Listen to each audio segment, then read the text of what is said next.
registro histórico en nuestro país de los eventos más recurrentes y los eventos que han causado mayor afectación. Entonces vimos todo un cronograma, un cronológico, una línea de tiempo como em, este, se quiera mencionar. Y en esta línea de tiempo revisábamos cada uno de ellos un poco para hacer memoria de lo que ha pasado en nuestro país. Con eso veíamos que estamos frente a un país multiamenazas, así como son varios de los países de la región, tienen características similares, conviven con amenazas similares y por ende se presentan eventos adversos o peligrosos similares. La situación es que cada vez va cambiando varios aspectos, tanto en el entorno, en lo que es el ambiente, lo social, lo político, lo económico, la ideología, la cultura y todos estos factores que de cierta forma nos van colocando en digamos, en una categoría del riesgo, ¿sí? Nos ponen en una categoría alta, en una categoría media, una categoría baja al riesgo, dependiendo estas condiciones, ¿sí? Pero de por sí, las amenazas siempre están. Nosotros veíamos que la recurrencia de amenazas en nuestro país, por lo general, están dadas por de 5 o 6 eventos más recurrentes, entre ellos erupciones volcánicas, sismos, inundaciones, movimientos en masa, vientos fuertes, incendios forestales y, y subsidencia, ¿sí? Todo el tema de hundimientos sea por mala consolidación del suelo o sea por la sobresaturación del suelo, ¿sí? Entonces hay hundimientos. Em, ahí están los 7 que creo que en la anterior semana me hacía falta mencionarles. Nuevamente vamos con incendios forestales. A ver, los más recurrentes, inundaciones, erupciones volcánicas, sismos, movimientos en masa, em, incendios forestales, vientos fuertes y subsidencia, ¿sí? 7 eventos, digamos, históricamente más recurrentes en nuestro país. Esperen si alguien se conectó. Déjenme ver quién está por acá. Magíster, Después me buenas dicen, noches, William. buenas noches.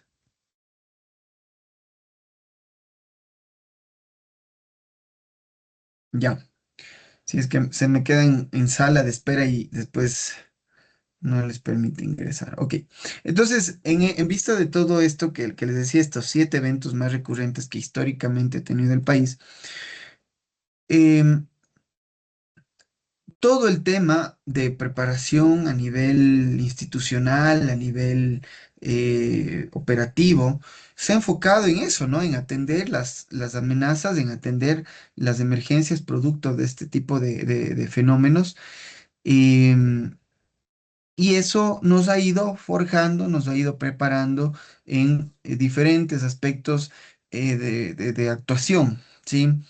Somos muy, muy buenos en respuesta. Conversábamos también que producto de eso tenemos varios equipos que son especialistas en búsqueda, rescate, equipos que están brindando apoyo internacional durante este evento que tuvimos. Ya vamos a la segunda semana del sismo, de los 2 sismos, terremotos en Venezuela. Entonces, Ecuador de por sí, en el ámbito de los eventos adversos, producto de amenazas, em, somos, tenemos capacidades instaladas, ya están capacidades instaladas, ¿no? Muchos de ustedes han participado en emergencias, en desastres, ¿sí? Entonces, en ese sentido, pues ya tenemos ahí un avance. ¿Qué más? Entonces veíamos que todos estos eventos, ¿no? Todo el tiempo que nosotros nos ha tomado aprender de estos eventos, como país, como personas, como sociedad, em, este, nos ha permitido poder ordenarnos un poco más. Y para eso, lo que veíamos es que existe un catálogo, que es la categorización oficial de las amenazas en el Ecuador, ¿sí? Em, Hago énfasis en esto porque existe ya una resolución que es la 312 del 2020 y, ¿quién recuerda? 2025, ¿sí? Que ya organiza y dice, ok, vamos a tener dos divisiones por el origen de los eventos. ¿Se acuerdan antes que decíamos, oh, no, es que tenemos amenazas de tipo natural, socionatural, mixtas y antrópicas? Otros decían, no, es que tenemos natural, antrópicas y mixtas. Y así vamos a, este, cada uno con su subdivisión o subdivisión de amenazas, ¿no? Ahora no, ahora no, ya está clarísimo que existen dos tipos de amenazas por su origen, que son naturales y antrópicas. Pare de contar. Cuando hablamos de por la causalidad, ¿sí? Entonces mencionábamos que, y solo para recordar esto, eh, ya, solo para recordar esto, las naturales se dividen en seis, ¿sí? Por su causalidad. En biológicas, espaciales, geológicas externas, geológicas internas, hidrometeorológicas y oceanográficas. Y las antrópicas se dividen en cuatro, total 10. Las antrópicas son social, ambiental, tecnológico, fallo estructural. Esta es la causalidad, ¿no? Entonces, y a partir de estas 10 subdivisiones, digamos así, 4 en las antrópicas y 6 en las naturales, nos da 68 tipos de eventos adversos ya catalogados. Esto lo manejan salas de monitoreo, eh, lo manejan unidades de gestión de riesgos, lo manejan profesionales de gestión de riesgos, ¿sí? Todas las instituciones en sí, todos nos manejamos con esto, todos. Entonces, cuando queremos hacer un informe, ya no me estoy inventando. eh, que subsidencia, que flujos piroclásticos, que, que flujos de lodo, detritos, nada. Si estoy claro en el estudio, en el informe que estoy haciendo relacionado a la amenaza específica, ok, me voy acá, verifico cuál es la característica de de la amenaza por su causalidad, veo qué tipo de evento es y empiezo a trabajar sobre eso. ¿No? Con la descripción. Entonces, si ustedes son curiosos y revisan la resolución 312 del 2025, vamos a tener ahí un sinnúmero de información importante que ya nos da el pie, ¿sí? Para poder trabajar con este tipo de amenazas, ¿sí? Y ya la idea de esto es poder también trabajar bajo un lenguaje común, un, eh, sí, pues un lenguaje común que nos ayude a entendernos de mejor forma, ¿no? Porque para mí, antes yo entendía am, movimientos de masa, unos entendían como derrumbes, otros entendían como aluviones, otros entendían. Entonces sabemos que en las amenazas de tipo por su causalidad geológico externo, ahí vamos a encontrar lo que son movimientos en masa, eh, diferenciando todos estos tipos de movimientos de masa, ¿no? Entonces, ahí vamos a hacer el repaso de lo que veíamos la clase anterior. Y como para pasar de, de amenazas, ¿no? Al segundo componente importante de la gestión del riesgo en sí, ¿no? Del riesgo, que es la vulnerabilidad.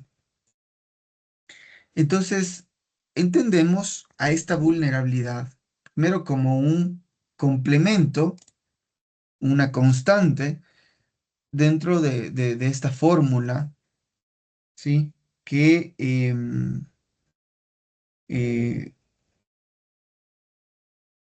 que lo tenemos ya marcado en nuestro día a día, que es de la gestión de riesgos, ¿no? O del riesgo de desastres, que es la amenaza, la vulnerabilidad y las capacidades o la resiliencia, ¿sí? ¿Qué nos dice la vulnerabilidad? La vulnerabilidad nos dice que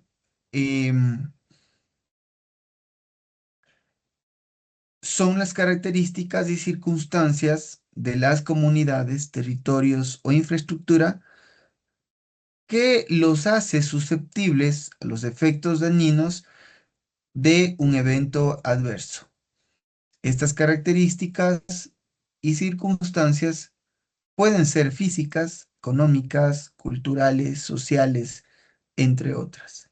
Este es el concepto que está establecido en nuestra Ley Orgánica de Gestión Integral de Riesgos de Desastres del 2024, ¿sí? Em, en donde la vulnerabilidad tiene tres ejes importantes para su análisis, ¿sí? Si yo analizo estos tres ejes dentro de la vulnerabilidad, voy a tener mayor claridad, voy a tener mayor em, comprensión, ¿sí? Y obviamente las acciones van a ser mucho más eficientes, ¿sí? ¿Por qué? Vamos a ver. Cuando yo hablo de vulnerabilidad, hablo de un factor importante que está relacionado con la vulnerabilidad, que es la exposición. ¿Y qué es la exposición? ¿Quién me quiere decir qué es la exposición? Magíster, si me permite, es un factor al cual se encuentra expuesto una población, una determinada área geográfica, alguna circunstancia de territorio que representa ser una amenaza para esa comunidad o para ese espacio en donde se encuentran habitando personas o vidas en general. Ok, perfecto. Muchas gracias. ¿Quién más? ¿Alguien quien tiene otra perspectiva de la exposición?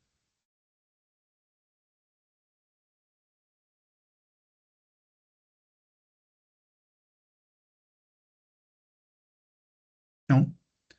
Perfecto. Entonces, la exposición tiene que ver justamente con ese factor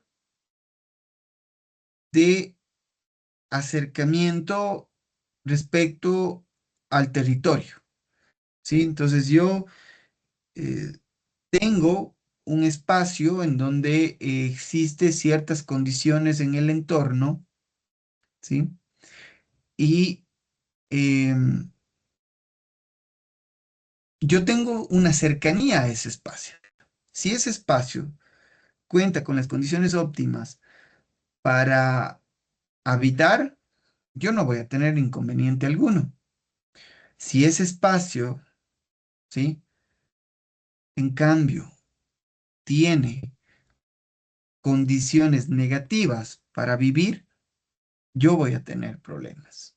Yo voy a tener afectaciones. Entonces, ju- esa exposición se ve o está vista desde el territorio, desde un sector, desde un- una localidad, ¿sí? Entonces, yo qué tan expuesto, qué tan susceptible puedo llegar a ser si mi ubicación está frente a una condición de riesgo o a una condición de seguridad, protección, convivencia, ¿sí? Entonces, por poner un ejemplo, si yo eh, mañana pasado, ¿no? Eh, adquiero o, o logro conseguir un terreno, ¿sí? A, a orilla del mar, ¿sí? Y, y este terreno es tan bonito que salgo de el terreno y casa. Me conseguí un terreno y casa, ganga. Salgo de la casa a la orilla del mar y inmediatamente tengo el mar a mis pies, como se dice, ¿no? Em, ¿Qué tan expuesto podría estar frente a un tsunami?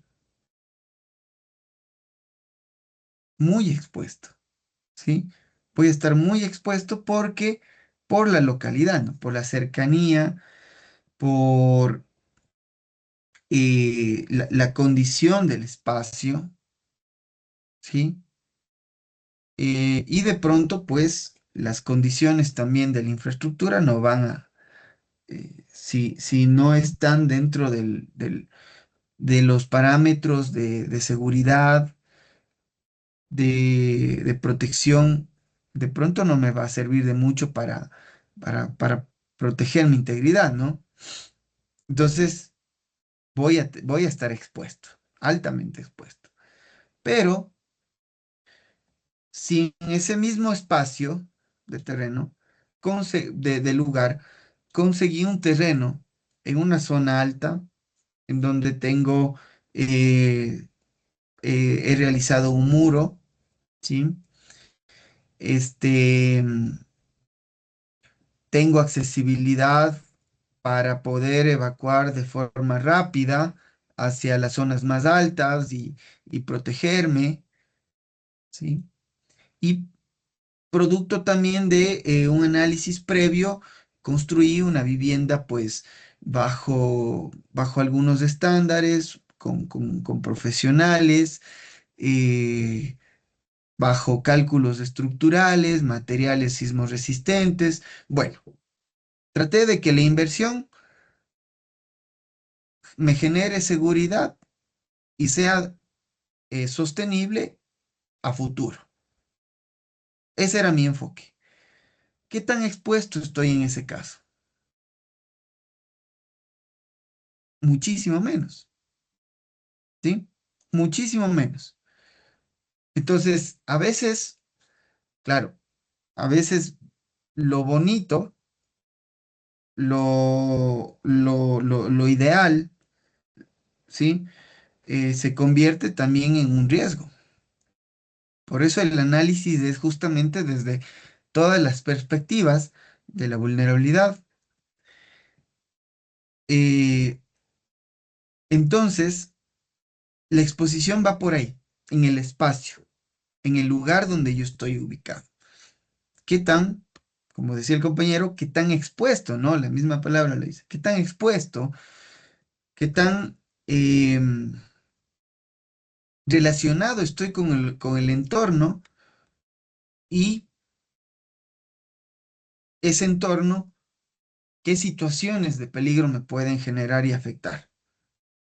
Entonces, ese es el primer análisis que debemos hacer, el espacio, ¿sí? El lugar, la exposición. Por eso cuando hablamos nosotros de mapas, hablamos de escenarios, siempre hablamos de elementos expuestos, dicen, ¿no? Vamos, primero, antes que nada, vamos a generar conocimiento. Y para generar conocimiento, vamos a analizar la exposición. Eso es lo que siempre hablamos, ¿no? En gestión de riesgos, antes de trabajar escenarios, planes, programas, proyectos, lo que sea. Vamos a analizar la exposición. ¿Cómo analizamos la exposición? Con el lugar, ¿sí? Productos herramientas que nos ayudan a analizar la exposición. Bueno, mapas, cartografía, formación geográfica, formación satelital, información secundaria, información primaria, ¿sí? Todos estos insumos me van a ayudar a entender cómo está el espacio, ¿sí? Para comprender también cuáles son esos elementos expuestos, ¿ok? Tengo personas, tengo viviendas, tengo puentes, tengo instituciones educativas, tengo establecimientos de salud, tengo instituciones públicas gubernamentales, tengo infraestructura de servicios esenciales, energía eléctrica, eh, este, plantas de agua. ¿Qué más hay esencial? El tema de petróleos, ¿no? Sotes o pozos. Bueno, de todo un poco podemos encontrarnos en un cierto sector, pero es importante entender el sector, entenderlo, cómo está compuesto el lugar, ¿sí? Y con eso, pues, empezar a trabajar sobre los otros temas o factores de vulnerabilidad, como es la fragilidad, ¿sí? O la susceptibilidad, que también en otros textos o teorías se lee. Fragilidad o susceptibilidad. Entonces, estos dos sinónimos, en cambio, también tienen un sentido. Y les pregunto ahí, ¿cuál es el sentido de la fragilidad y la susceptibilidad?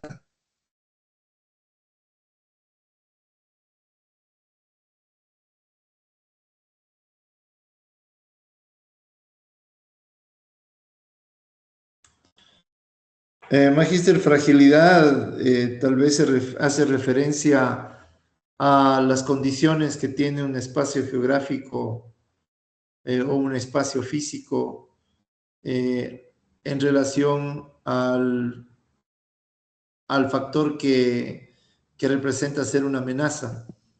Es decir, las condiciones que mantiene por poner un ejemplo, un espacio de territorio o una construcción o un espacio habitado, llámese edificio o complejo habitacional, con relación a las circunstancias que se convierten en una amenaza y que lo vuelve vulnerable a ese espacio, a esa amenaza.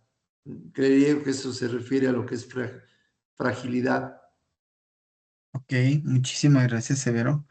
Adelante, Sebastián. Buenas noches, profe. Lo que le entiendo por fragilidad es qué tan susceptible se está, en el daño. Por ejemplo, en tema de infraestructura, que no tenga refuerzos, la calidad de los materiales. Entonces ya tenemos lo que es la exposición, que usted nos explica qué es lo que puede llegar a causar daño. Ejemplo, que se encuentre en una zona muy cercana a una playa y que esté expuesto a que pueda ocurrir un tsunami y pueda causar este tipo de amenaza, pero la fragilidad es la calidad con lo que se tiene realizado lo que es las infraestructuras y también el tipo de materiales con los que se ha construido, y también tiene que ver mucho con también el tema de las personas, si tienen conocimiento acerca de los riesgos, si tienen el conocimiento de todo lo que se puede llegar a ocurrir en el momento de que estén expuestos por la vulnerabilidad. Ujú, ok, sí, ¿alguien más? Adelante, José. Pienso también que en la parte de la fragilidad entra también una parte de la solventación para salir del riesgo o la amenaza que lo representa. En este caso, como usted indicaba, el ejemplo del tsunami, que ese lugar, ese sitio, ese pueblo tenga los recursos para poder salir de la situación. Ok, perfecto, gracias, José. Adelante, ¿quién más está? David. Buenas noches, magister. Buenas noches, compañeros. Hola David. Eh, Pienso que la fragilidad hace bastante referencia hacia qué tan fuerte puede ser como un sistema o una persona, una comunidad, tal vez una infraestructura ante, ante una amenaza, considerando que mientras más débil es más vulnerable. En este caso, mientras más frágil es más vulnerable, pero si es más fuerte o menos frágil, pues puede tener un mayor nivel de resistencia, y no es tan frágil, ¿no? No sé si es que me supe explicar. Por ejemplo, si es que una persona está expuesta a fuertes fríos o vientos, pero si es una persona que se alimenta bien, hace deporte, tal vez toma vitaminas, es más fuerte, es menos frágil a que le caiga como una gripe. Podemos hacer esa analogía con estructuras o con comunidades o procesos inclusive. Es Ujú. mi pensamiento. Sí, correcto, muchas gracias. Gracias, David. Adelante, Miguel. Buenas noches, Magis, compañeros. ma- Buenas noches, perdón. ingeniero.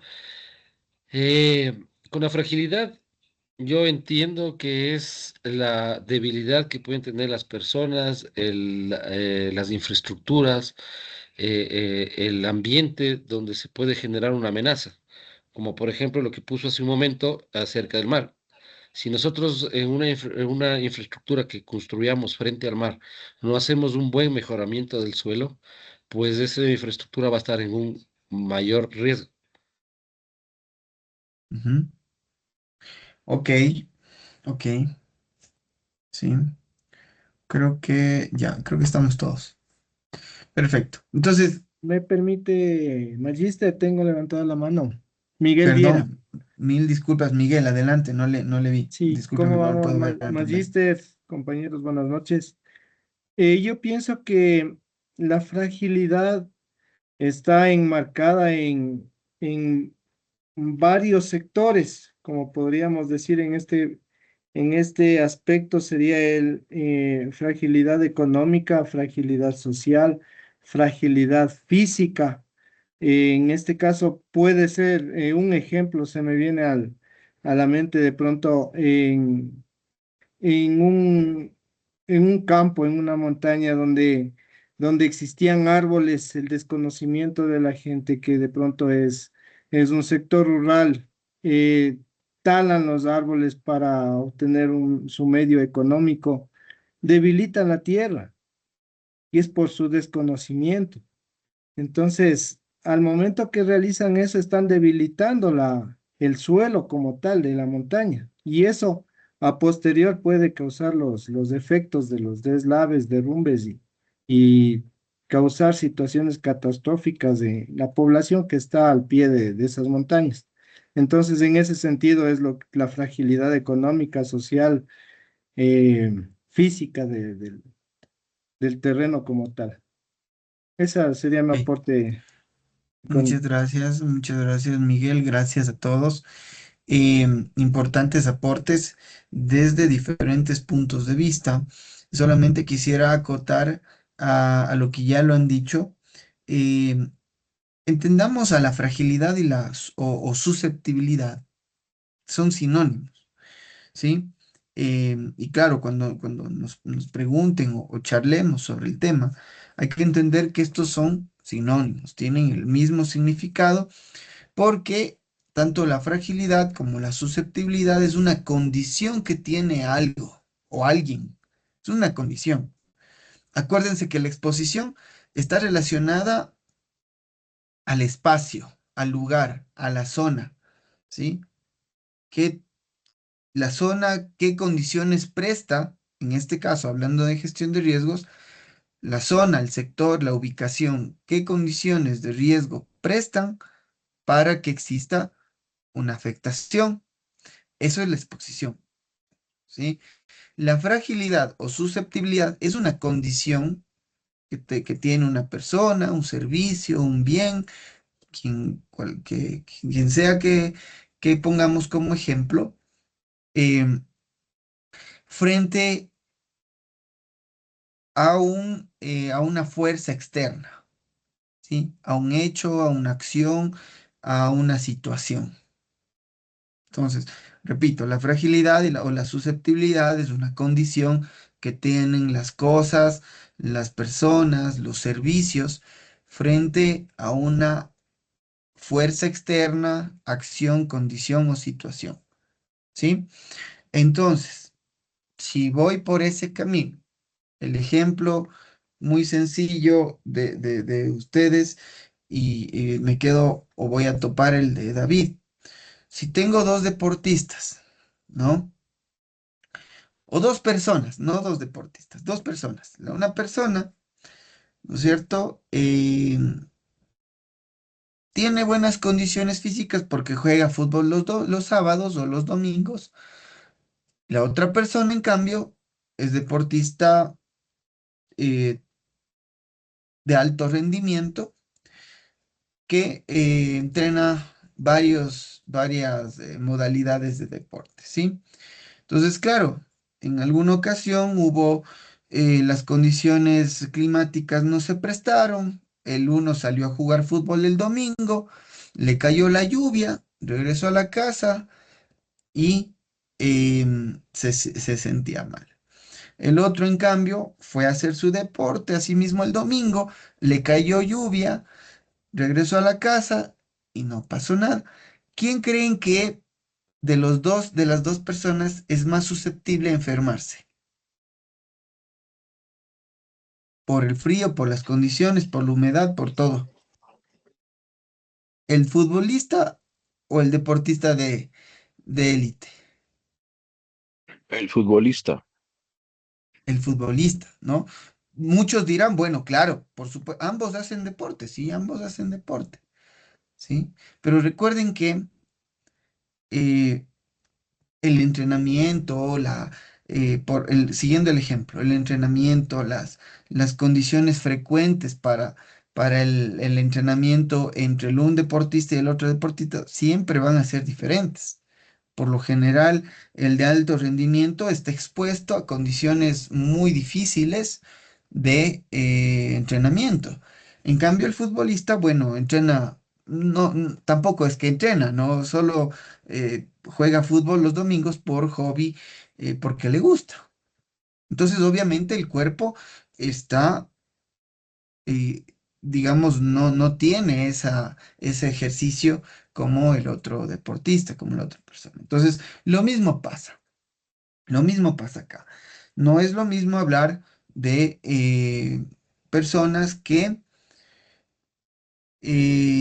se han preparado, personas que tienen un conocimiento previo, que cuentan con los recursos para poder hacer frente a eventos adversos, viviendas o infraestructura que está construida bajo normativa, técnica, eh, con materiales sismoresistentes, servicios que tienen un plan de continuidad de servicio, tienen un plan de contingencia, servicios que tienen estrategias y procedimientos para la gestión o coordinación inmediata frente a un evento adverso, ¿sí?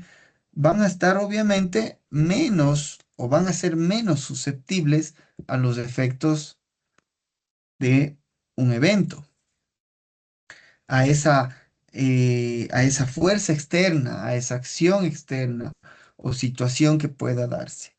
Entonces, todo va a depender de las condiciones, ¿no?, que tengamos como personas, como bienes, como servicios, para afrontar las fuerzas externas, para afrontar las situaciones que se presenten. Esa es la fragilidad o la susceptibilidad. Entonces, continuando con el ejemplo del escenario, yo en la exposición ya identifiqué mi zona, ya sé que en mi zona tengo 1 millón de personas, 50 establecimientos de salud, 20 instituciones educativas, 70 kilómetros de vías que rodean el sector, tengo 5 puentes, tengo torres de alta tensión, tengo plantas de plantas de tratamiento de agua, tengo conductos o, ¿cómo se dice?, tuberías de conducción de petróleo. Bueno, un sinnúmero de situaciones que que en el territorio yo identifiqué. Y todo eso está expuesto. Obviamente, si existe una condición de riesgo, todo eso va a estar expuesto. Pero yo ya tengo claro qué podría afectarse y qué no. Para eso nos sirve justamente entender la vulnerabilidad. Porque acuérdense ustedes que, em, acuérdense, déjenme cargar la computadora que se me va a apagar.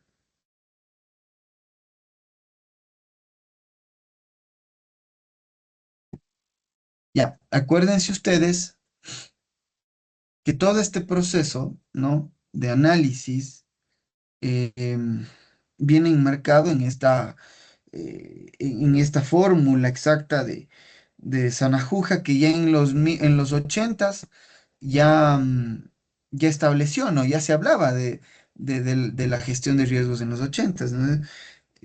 Decía que, claro que el riesgo está establecido por la amenaza, la vulnerabilidad y las condiciones o las capacidades que tiene ciertos actores. Ya eso estaba definido desde los 80. Pero la cosa acá es de entender, ¿no? ¿Qué está expuesto, qué no está expuesto? Luego, entender qué está expuesto y cuál es su capacidad o cuál es su susceptibilidad frente a fuerzas externas. Entonces, yo estoy analizando un territorio, tengo 1 millón de personas, tengo elementos expuestos, tengo un río, que este río prácticamente en el caso de desbordarse inundaría a la mitad de la población. Entonces, en este primer paso, ¿sí? En el primer paso,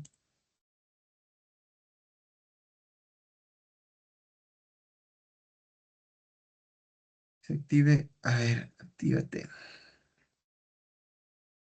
Ya, en este primer paso, ¿sí? Yo ya tengo esa información. ¿Qué necesito hacer? Pasar al segundo paso, que es la fragilidad. Entonces, si sé que en mi territorio, ¿no? Este es mi mapa, ¿sí? Aquí yo tengo población, aquí tengo población. Y por aquí pasa un río, ¿ya? Entonces, si yo sé que si en el caso de que llegara a darse un desbordamiento del río, afectaría la mitad de la población, entonces yo ya tengo cuál es la fragilidad, ya tengo cuál es la exposición, ya tengo hasta ahí, ¿sí? La amenaza también yo ya sé, la vulnerabilidad estoy analizando. Entonces, según esta fórmula, ¿no?, de la amenaza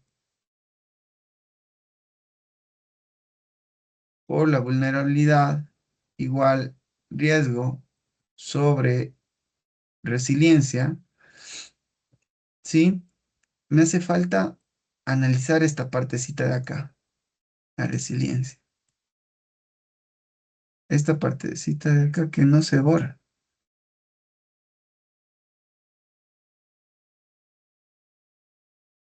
No se quiere borrar. Ya, bueno. Entonces, vamos a analizar la resiliencia. Y para ustedes, ¿qué es la resiliencia?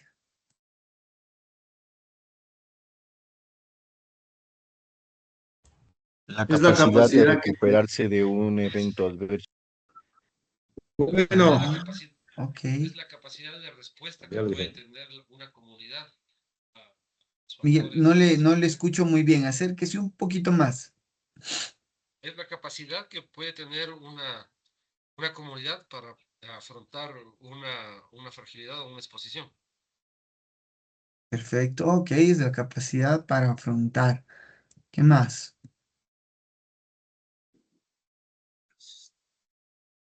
Resistir, recuperar y continuar sería magíster.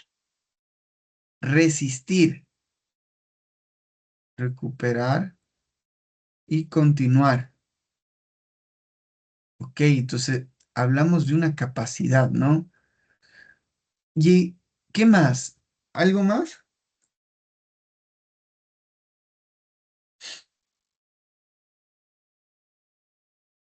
¿Podría Entonces estar también la prevención? miren que em, al hablar entonces, no sé qué hice, pero ya, ahí está, ahí está.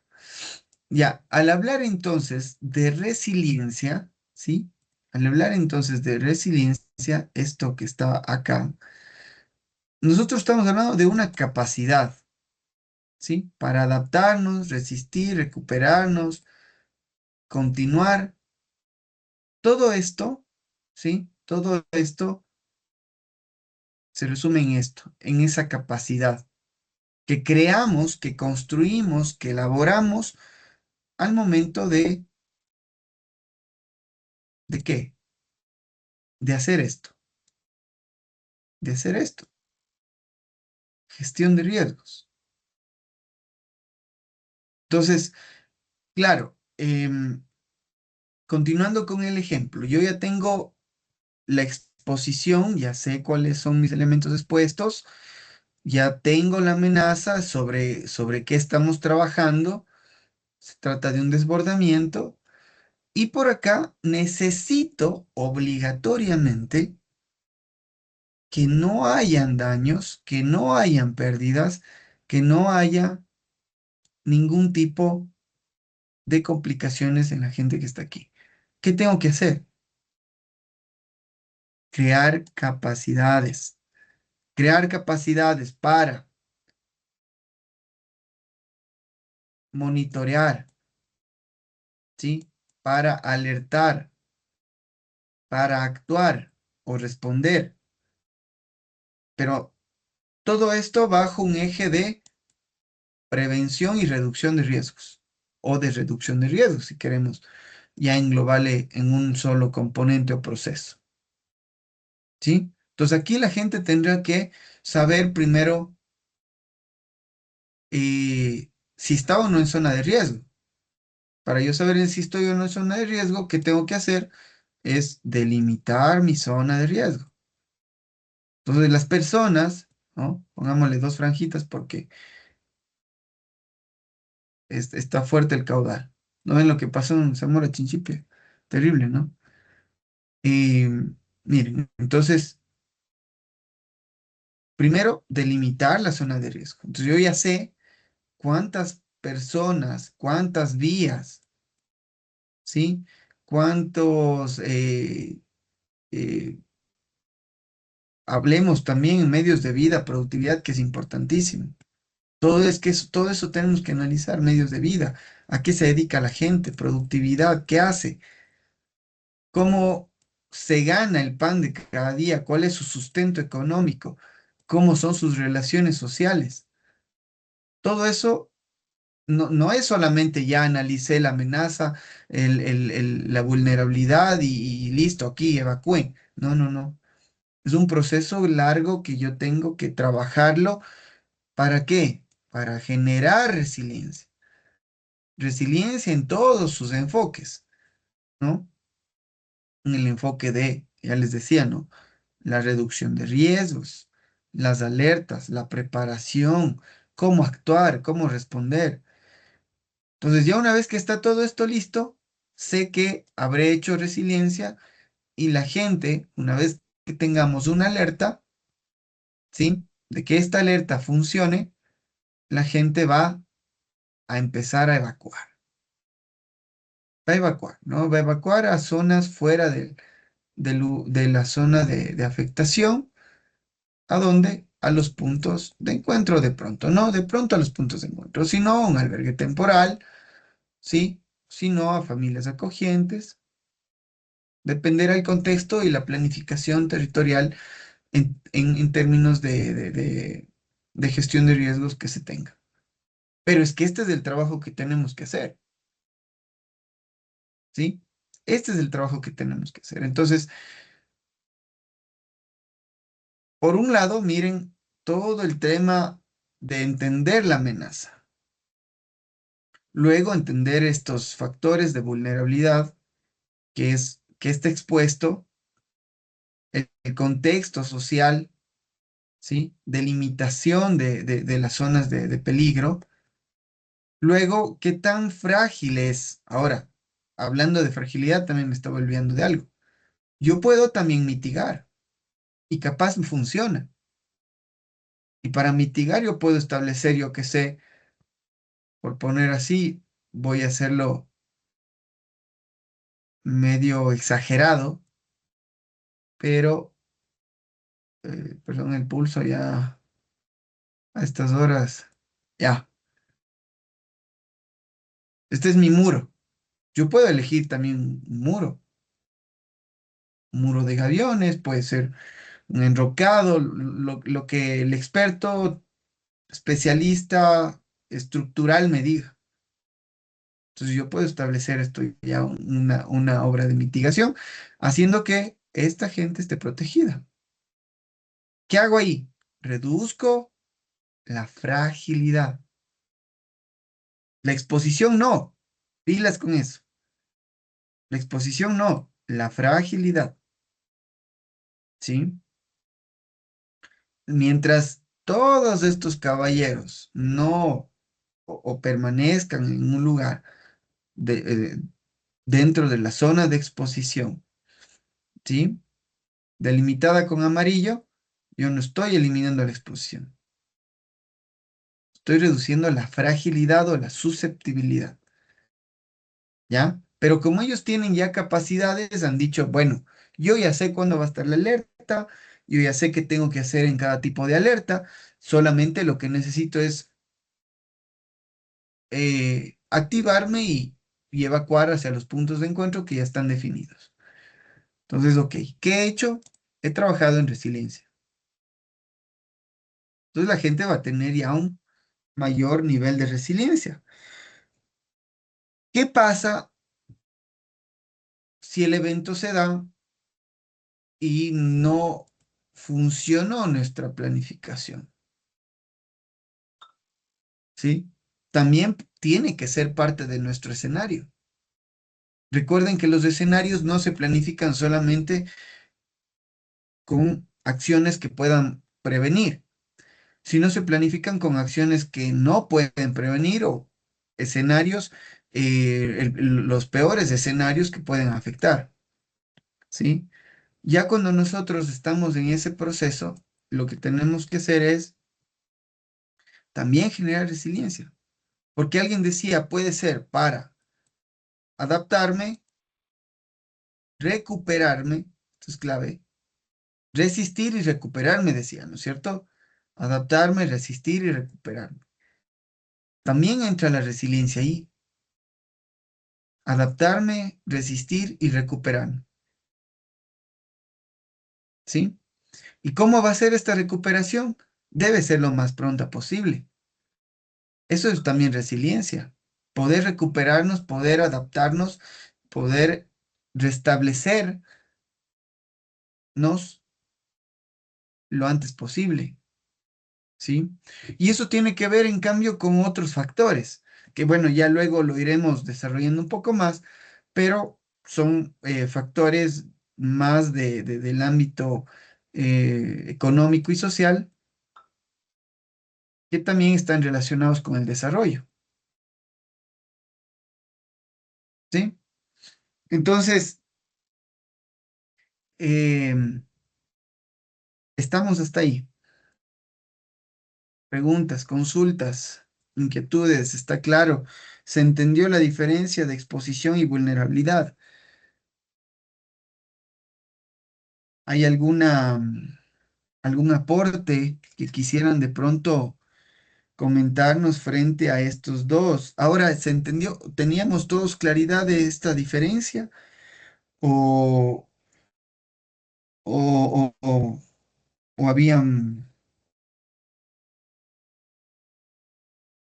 o había confusión? Sí, porque siempre hay un poco de confusión a veces, ¿no? Adelante, José. A mí me quedó un poquito la confusión de que casi al último usted mencionó de que qué pasa si no funcionaba el plan o la estrategia que se estaba realizando. No me quedó claro que mencionó que se lo trataba en el punto de resiliencia. O sea, ¿por qué tendría que ser ahí en ese punto en caso de que no den resultados la planificación? Ujú. Ya, porque verán, puede pasar que se hizo el análisis de la exposición, la fragilidad, ¿sí? Pero puede pasar que em, las condiciones del evento fueron tales que eh, no permitió un proceso de evacuación, no permitió, tanto es así que falló el muro de protección y se afectó a la gente de acá, ¿sí? Entonces, ¿qué es lo que tenemos que hacer? Recuperarnos. Primero resistir, adaptarnos y recuperarnos. Toda la gente que está aquí en algún momento tiene que buscar restablecerse, ¿no? De pronto, si nosotros queremos hacer las cosas bien, porque así debería ser, ¿no? Más bien, no de pronto, sino obligatoriamente, ya no deberían reconstruirse o restablecerse en este mismo sector, ¿sí? Puede fallar, puede fallar. Este análisis que hacemos frente a la amenaza y la vulnerabilidad puede fallar. Cuando sucede eso,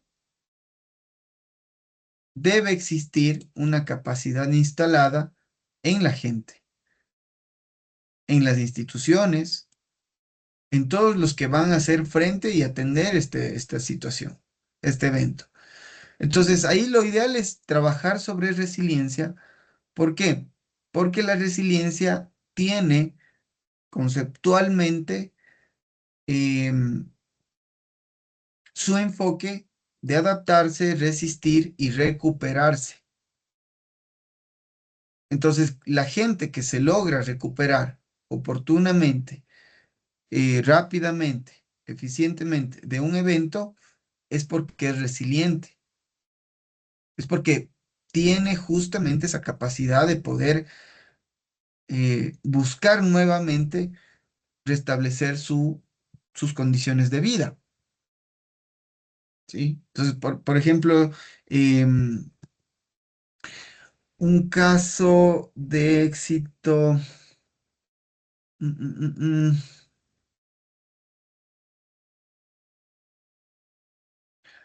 un caso de éxito, mm, mm, mm,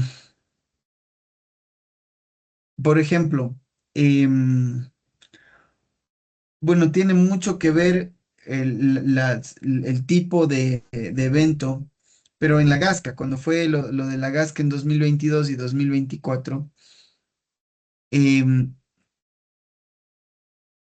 el caos, la forma de recuperarse de las personas, de coordinarse, de restablecer su cotidianidad, no fue la misma en el 2022 que en el 2024, ¿no?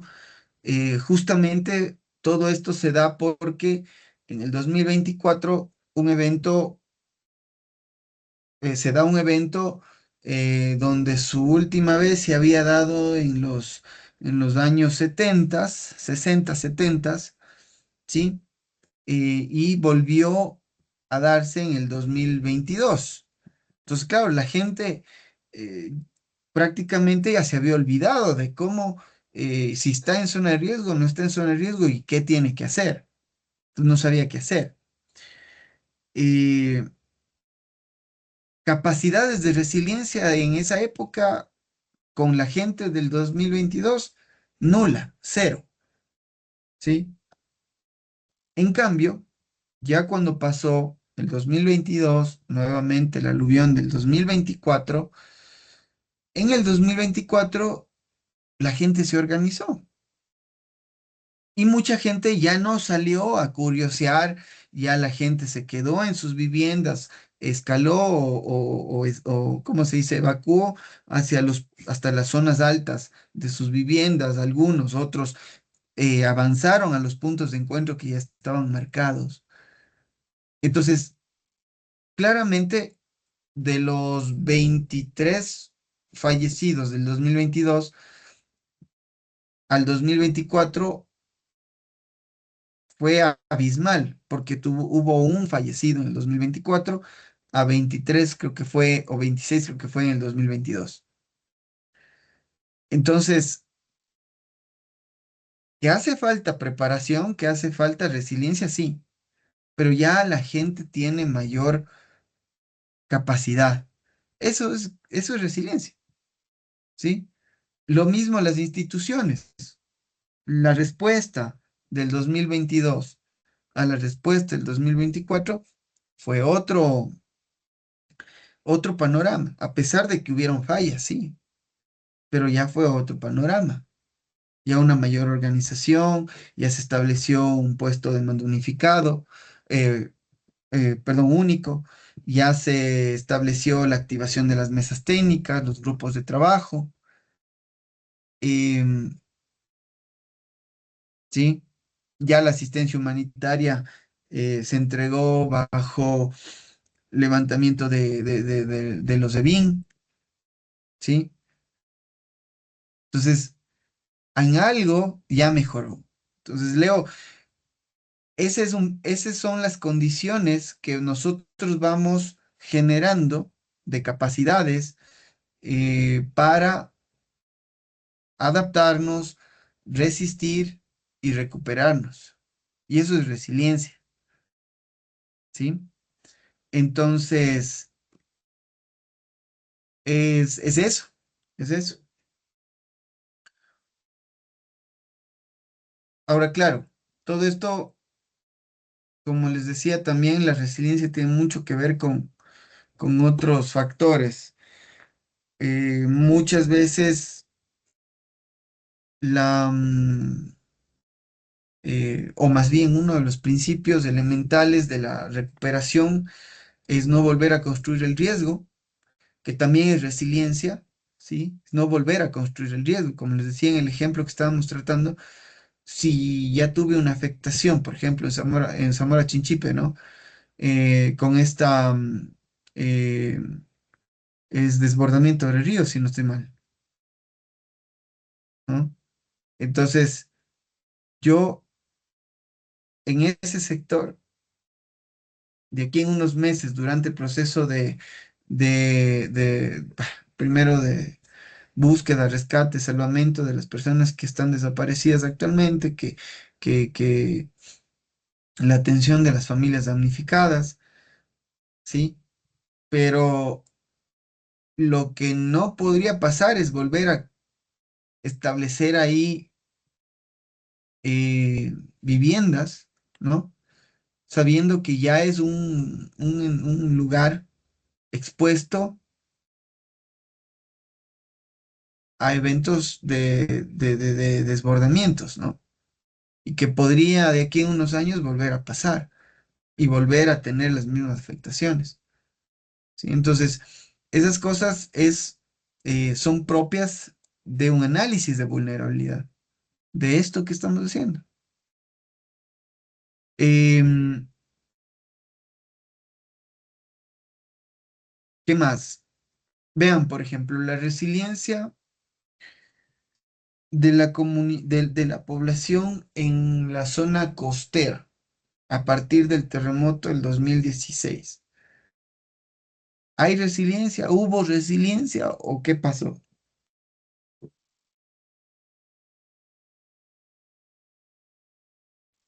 No, porque la gente no estaba preparada. ¿No es cierto? Ya se dio el evento, ya se dio, porque hay eventos que, y a eso me refiero, hay eventos que no podemos, no está dentro de nuestro alcance el control, ¿no? Pero sí sobre la vulnerabilidad, pero sí podemos trabajar sobre la exposición, sobre la susceptibilidad y la fragilidad que tienen las personas frente a un evento específico, ¿sí? Y podemos trabajar en esa capacidad que nos acaba de mencionar el compañero frente a estos eventos. Entonces, en la costa sucedió eso, ¿no? Sucedió eso. Adelante, Miguel, Miguel. ¿Cómo está, Magister? Buenas noches. Eh, bueno, nosotros atendimos como institución ese tema del terremoto, pues, y en ningún sentido, en ninguna forma hubo ningún tipo de capacidad. Fue todo improvisado y al momento. Entonces no estuvo preparado de ninguna forma, nunca hubo resiliencia. Ujú, correcto. Y si hablamos de recuperación, igual, ¿no? Tampoco hay resiliencia porque no hemos llegado a un momento de recuperación total. De mucha gente le tocó más bien migrar, moverse, movilizarse a otros lugares, a otros cantones, a otras provincias del país para empezar su vida nuevamente, ¿no? Pero ya en el sitio ya no. Adelante, Luis. Una consulta, magíster. ¿Qué tiempo demora que haya una resiliencia en una población? Más o menos, un estimado. Buenísima pregunta. Es que, Luis, y ahí aprovechemos para topar algunos temas. Em, Verá, bueno, creo que involucra algunos factores para tener un tema de recuperación temprana y óptima. Primero, la planificación. Creo que es importantísimo tener una buena planificación para procesos de recuperación post-evento. Que una cuña ahí, eh, sin ánimo de herir susceptibilidades, como Ecuador no tenemos, ¿sí? Procesos de recuperación no tenemos. No hemos trabajado en todo, menos en procesos propios de recuperación. Entonces, creo que la planificación es un factor importante que debemos considerar para tener un tiempo adecuado de recuperación. Luego, otro factor tiene que ver con la cohesión, tanto social, política, cultural. Me iría por la cultural y la política un poco más, porque tiene que haber una comprensión de en sí del proceso de recuperación por parte de la gente, de nosotros, ¿sí? Esta resiliencia de la que hablamos, tiene que haber una capacidad de resiliencia en la población para poder recuperarnos. Y en lo político, en cambio, tiene que haber esta famosa frase que siempre la escucho y ya me parece es la voluntad política, que me parece totalmente absurda. O sea, si nos vamos por voluntades, entonces, eh, ¿para qué estoy en un cargo de esos niveles, no? Porque no puedo depender de una voluntad para atender a la población, no puedo valerme de una voluntad para cumplir los derechos que tienen propios las personas. Em, entonces, no aplica esta famosa frase de la voluntad política, pero sí, influye en el proceso de recuperación, Luis. Entonces, primero la planificación, luego esta cohesión entre lo social y lo político. Y por último, y lo más importante para que haya una recuperación rápida, es un nivel económico aceptable. ¿sí? Sea comunitario, sea político, sea de donde venga en estos fondos, pero tiene que haber una estabilidad económica. Y así. Entonces, si hay estos tres, para mí, pienso que, mm, que va a agilizar muchísimo el proceso de recuperación. Muchísimo. Eh, pero claro, ya depende del contexto, ¿no? Habría que, y hay que seguir trabajando en temas más bien de recuperación. Somos muy buenos en la respuesta, somos muy buenos digo que somos muy buenos en el conocimiento, en la reducción de riesgos también, muy buenos proyectos, pero en la recuperación no hemos trabajado. Entonces no sabemos cómo nos iría o cómo nos va a ir en procesos de recuperación. Y eso está visto en los eventos que hemos tenido. Miren a la UCI, miren eh, este, el mismo terremoto en Manabí, donde más no hemos podido recuperarnos, eh, todo lo que es Saruma, lo que es Portobelo, con los procesos de subsidencia. Bueno, ahí ha quedado algunas cosas, ¿no? El río Quijos o el río Coca en el Coca. Entonces, nos hace falta ir pensando en eso. Hay que trabajar. Pero Luis, yo creo que esos serían los factores. No le puedo decir cómo, porque no, no, es complicado. Gracias, magistría. Más claro ya tengo la idea, que sería la planificación, el ámbito político y lo económico. Lo económico. Sí, sí. Entonces, eso. ¿Qué más? Bueno, está claro entonces hasta aquí estas diferencias, los factores de la vulnerabilidad, la resiliencia. Ok. Bien, entonces vamos a hacer nuestra pausita, por favor. Ahí les invito más bien a servirse algunos alimentos para recuperar fuerza y habilidad. Hasta el momento creo que está claro estos factores de la vulnerabilidad que tienen que ver con la exposición, la fragilidad o susceptibilidad y la resiliencia o la capacidad de adaptación y, respuesta y recuperación. En esta imagen ustedes tienen un poco cómo se complementan estos factores en el marco de un evento, ¿sí? Em, Recordemos que un evento siempre, pues, necesita, o al momento de detonarse, de iniciar un proceso de afectación, em, siempre va a necesitar de esta condición de vulnerabilidad, ¿sí?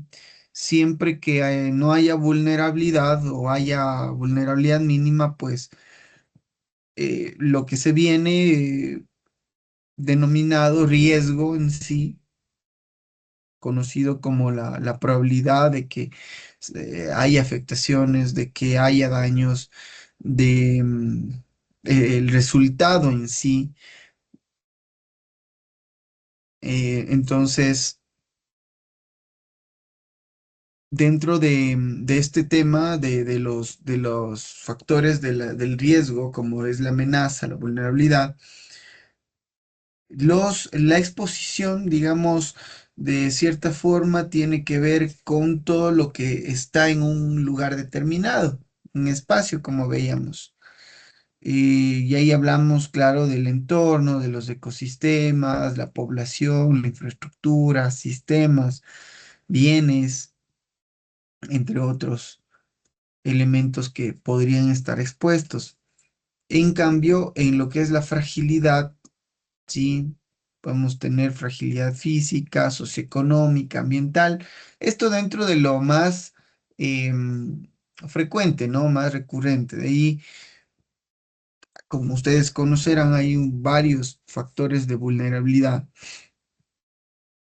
Y, pero esto se consolida con la capacidad de adaptación, respuesta, recuperación o todo esto denominado como resiliencia, que tiene que ver con algunos aspectos también, como es la transferencia del riesgo, la adecuada gobernabilidad, la planificación en todos sus niveles y sus ejes, en la planificación operativa, estratégica, la, la planificación para el desarrollo también tiene que ver con esto. Y estas capacidades que nos van permitiendo adaptarnos, recuperarnos, resistir, ¿sí? Em, dentro de lo que es este factor de resiliencia.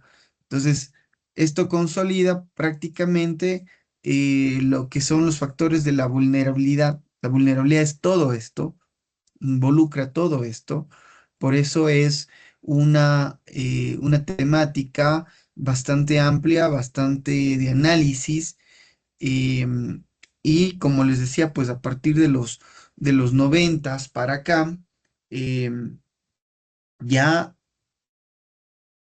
toda la teoría de la gestión de riesgos en sí se ha volcado al análisis más y el trabajo más en lo que son la vulnerabilidad, las vulnerabilidades. Ya no se trabaja mucho respecto al tema de hacer frente directamente a las amenazas. ¿Por qué? Porque las amenazas algunas son de alcance eh, o podemos tener alcance de control en algunas, en otras no. Entonces es complejo y ya ese enfoque, ¿no? Se ha ido como reduciendo y más bien ha ido aumentando el enfoque de trabajar sobre las vulnerabilidades. Y ahí tengo un video que quisiera que ustedes puedan escuchar. Les voy a compartir, de hecho, para, a manera de resumen y mucho más comprensión sobre el trabajo de lo que es la vulnerabilidad. em, Voy a compartirles el video. Permítanme un segundito, les muestro.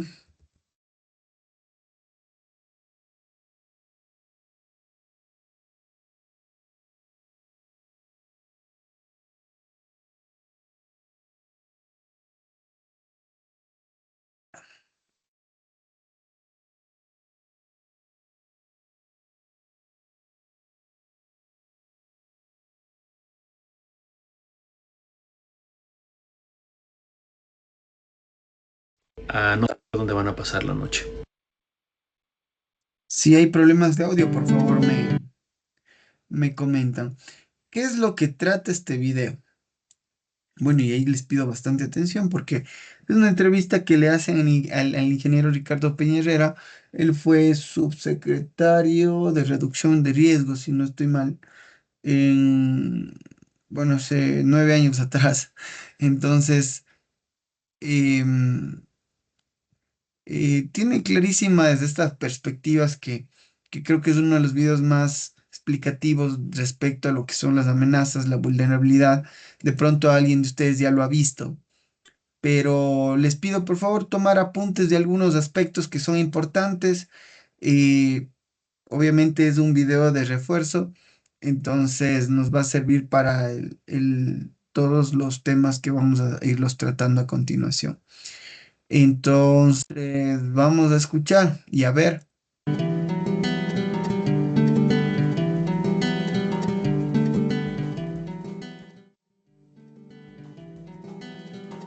Eh, de los factores de riesgo, yo creo que la forma más fácil de hablar de esos temas es dividirlos en dos aspectos, ¿no? Los factores de riesgos externos y los factores de riesgo internos.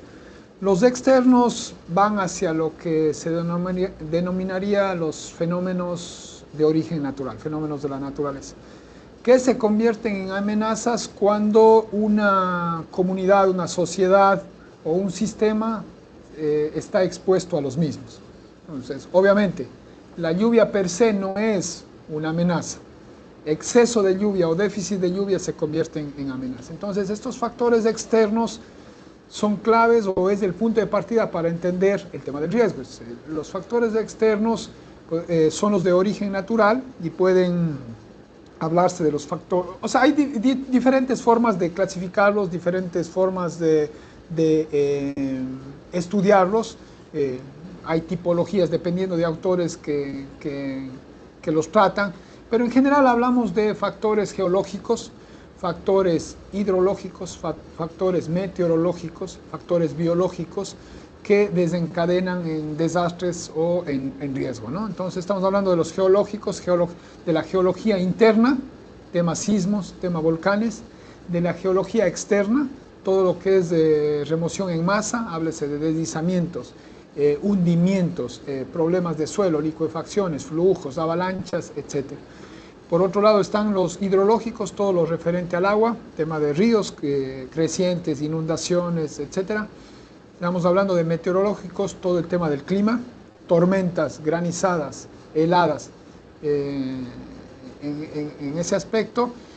Y también hay unos temas que a veces nos cuesta ver desde el tema de la gestión de riesgos, pero que los tenemos que tocar en conjunto con el tema salud, que son los factores biológicos, epidemias. Y lo toco esto porque a veces creemos que, por ejemplo, en el Ecuador tenemos solo problemática de terremotos, de erupciones volcánicas como los peores eventos. Y resulta que en el top 10 de eventos que han matado más gente aquí en el Ecuador está una epidemia allá por el año 69, de una fiebre equina que se llamaba.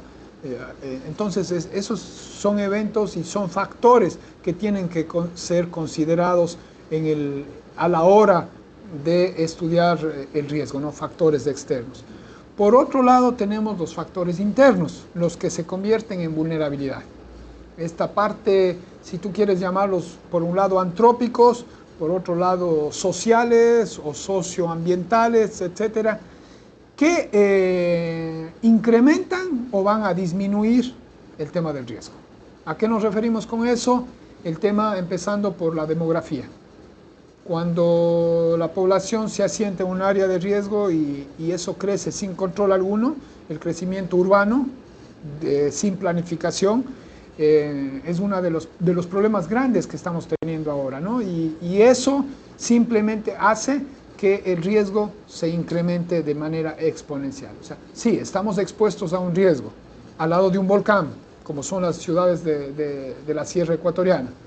No es el problema del volcán, el volcán tiene una dinámica propia de la Tierra, pero si la ciudad va creciendo sin control, lo único que estamos haciendo es incrementando el riesgo para esa población que se asentó en las laderas del volcán, ¿no? Tenemos de ejemplo Quito, tenemos de ejemplo Latacunga, tenemos de ejemplo Baños en Tungurahua, etc. Lo mismo en el tema de los ríos. Si ponemos a las comunidades muy cerca de los ríos y no respetamos los drenajes naturales, las riberas, las zonas inundables, porque eso, la dinámica del río ya la tiene por miles de años, pero no, es la población, esa parte antrópica que hace que se asiente la gente al lado de las orillas del río. Entonces, ¿qué tenemos? Creciente del río, por factores, se sedimenta el río porque en la cuenca alta han deforestado y trae sedimentos. Obviamente vamos a tener zonas inundables y que va a afectar a la población. Entonces, esos asentamientos, el tema del cambio climático que estamos haciendo, que alguien puede decir, no, es parte de la naturaleza, pero está incrementado por los gases de efecto invernadero, que es la propia población la que genera. La deforestación, otro factor interno que nos está trayendo problemas a la hora, por ejemplo, de deslizamientos, ¿no? Entonces, todos estos factores, y es donde más podemos intervenir.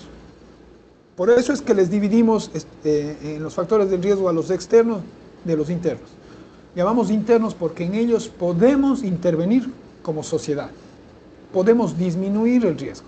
En los factores externos, el que tú disminuyas o no la ocurrencia de un sismo o de una erupción volcánica, no lo vas a lograr. Pero en cambio, si logras intervenir en los factores internos, sí vas a lograr reducir el riesgo. Vamos a dar un ejemplo. Tenemos los ríos. ¿Qué más ejemplo que Cuenca? 4 ríos que cruzan la ciudad. Cuenca siempre va a sufrir de desbordamientos de los ríos por la dinámica propia del río. O sea, los periodos de recurrencia, hay las llanuras de inundación que tiene todo río. ¿Qué hizo la ciudad? Se asentó al lado de los ríos. Pero asimismo, a finales de los años 90, se hace un plan maestro de agua potable y alcantarillado y donde también se trabaja por recuperar el río. El recuperar el río no solo es el cauce, es la llanura de inundación. Entonces, un buen ejemplo de un programa para reducir esos factores internos de riesgo es estos parques lineales que se hicieron a los lados del río. Entonces tú cuando vas a Cuenca ya no ves la gente asentada a la orilla del río. A la orilla del río está un parque lineal y además después viene una calle, una avenida. Entonces, si ese río tiene su periodo de creciente, simplemente tiene a dónde crecer sin afectar a la población. Entonces, porque se interviene en los factores internos del riesgo, ¿no? Tratar o intervenir en los factores del riesgo, primero que puede ser muy costoso,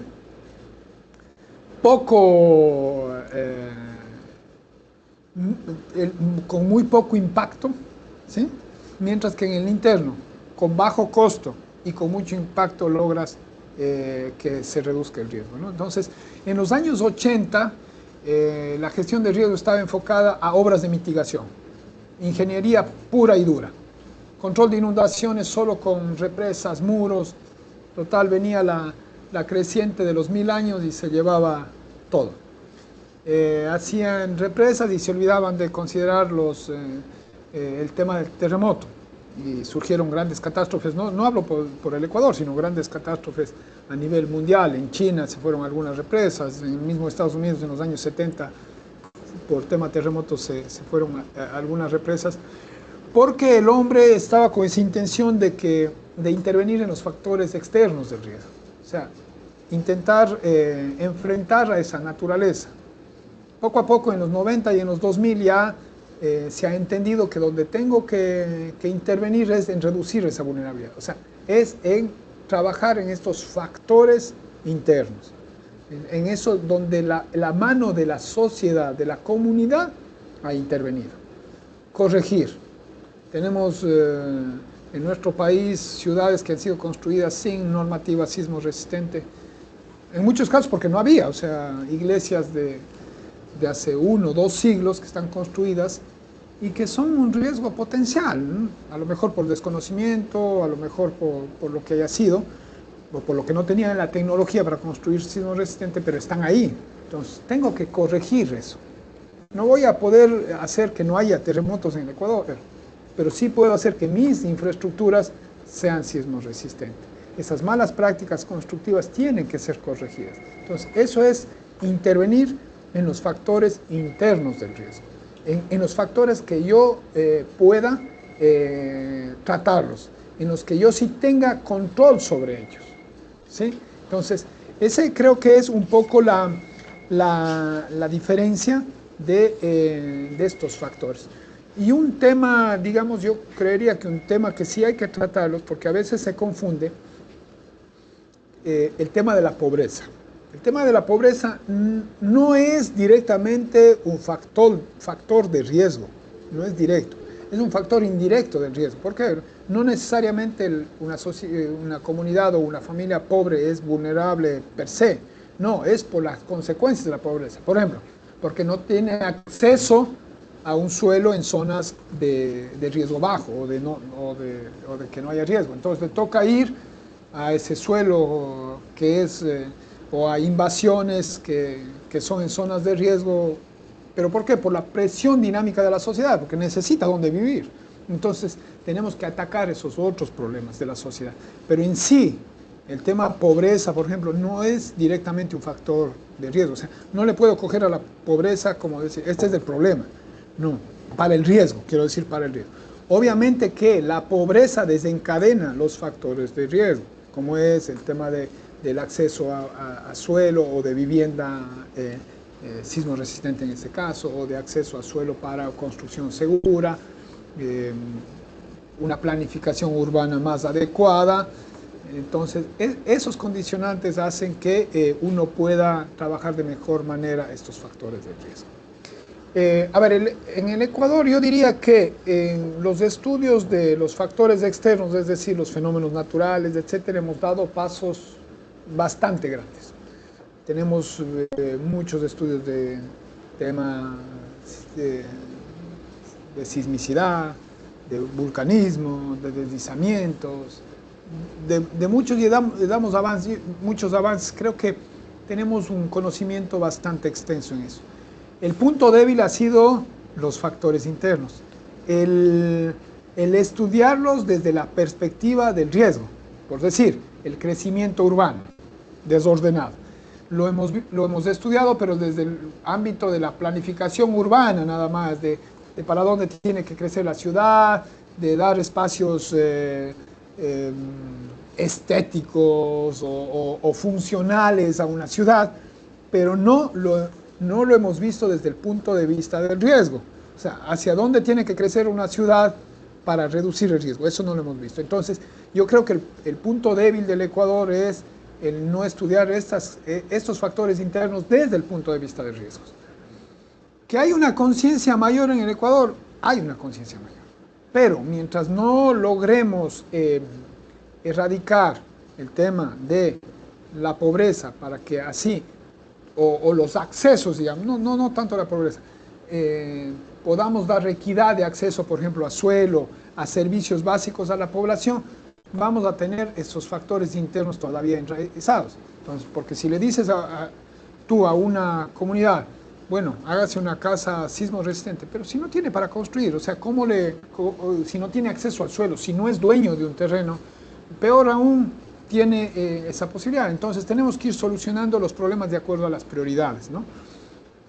Que el tema del riesgo es una prioridad, claro, pero el día a día de la población es otro. Entonces tenemos que lidiar con eso, tenemos que lograr que el desarrollo incluya la gestión de riesgo, incluya. Entonces, por ahí yo creo que a futuro el Ecuador lo veo trabajando más en estos factores internos, lo veo teniendo más memoria del pasado, que es un punto clave. O sea, el no tener memoria nos ha hecho sufrir catástrofe o tropezar con la piedra 1, 2, 3 veces.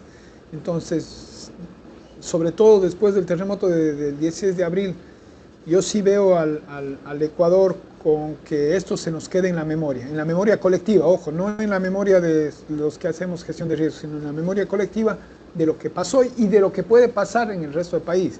Ese es el problema. O sea, no es que le puede pasar a mi vecino, no, me puede pasar a mí. No es que mi vecino está en riesgo estoy yo. Entonces, como país, nos vemos a futuro, yo creo que discutiendo estos temas. Veo al país, más que lo veo, es un deseo que verlo al país discutiendo en una campaña electoral o con los tomadores de decisión discutiendo los temas de riesgos, pero desde el punto de vista de la prevención. Eso sería lo ideal.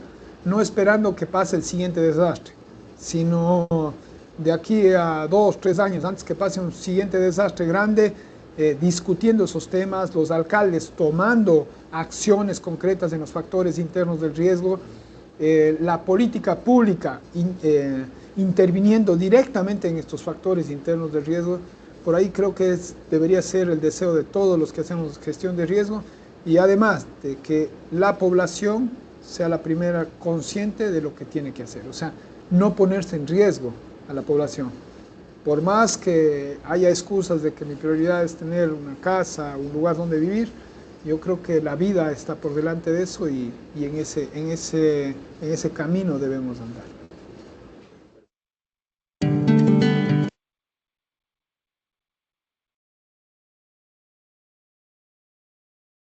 Perfecto. Bueno, muy bien. Entonces, miren, creo que nos deja clarísimo estos conceptos y nos permite pensar un poco más allá en cuál va a ser nuestro enfoque respecto a la gestión de riesgos, ¿no? Entendiendo formas de interacción desde el eje de las amenazas, de los factores externos, las vulnerabilidades, los factores internos. Y estas condicionantes sociales, económicas, políticas, que también forman parte